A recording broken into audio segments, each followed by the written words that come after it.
Doctor نے کہا تھا نا کہ میں نے زندگی کے 30 سال لوگوں کی خدمت میں گزارے ہیں، مختلف دوائیوں سے لوگوں کا علاج کیا ہے۔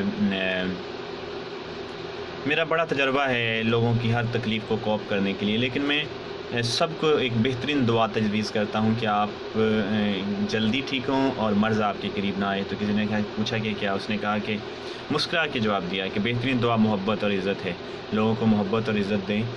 لوگ فرض کر لیا آپ کسی بیمار سے مسکرا کے پوچھتے ہیں کیسے ہو، تو وہ کہتا ہے مطلب ایک خاص بندہ، آپ اسے عزت دیتے ہیں تو وہ بہتر محسوس کرتا ہے۔ جب وہ کوئی عزت دیتا تو میں اپنے آپ میں پھولے نہیں سماتا۔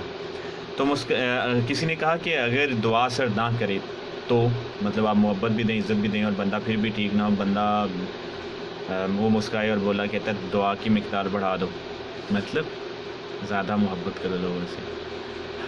بڑی مشکلات کو میں نے محبت اور پیار کے طریقے سے ہینڈل کیا، بڑی مشکلات کو، لیکن ایک وقت تھا میں سوچتا تھا ہر چیز کا علاج لڑنا ہی ہے، غصے ہونا ہی ہے، نفرت کرنا ہی ہے، بغض پالنا ہی، کینہ پالنا، نفرت پالنا، لوگوں سے لوگوں کی بدخوئیاں کرنا۔ میں نے بڑے لوگوں کو دیکھا، اب میں لڑکیوں کا نام نہیں لوں گا، پھر بڑے ناراضگی والے میسج آتے کہ پوری رات اس فلاں میرے ساتھ اچھی نہیں کی، میں گئی اور اس نے مجھے اچھے والی کولڈ ڈرنک نہیں پلائی، مجھے اچھے سے نمکو اور وہ نمک پارے نہیں کھلائی۔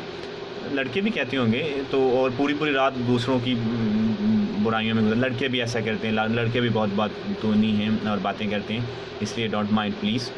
یہ بھی بڑے فنکار اور شاہکار ہیں۔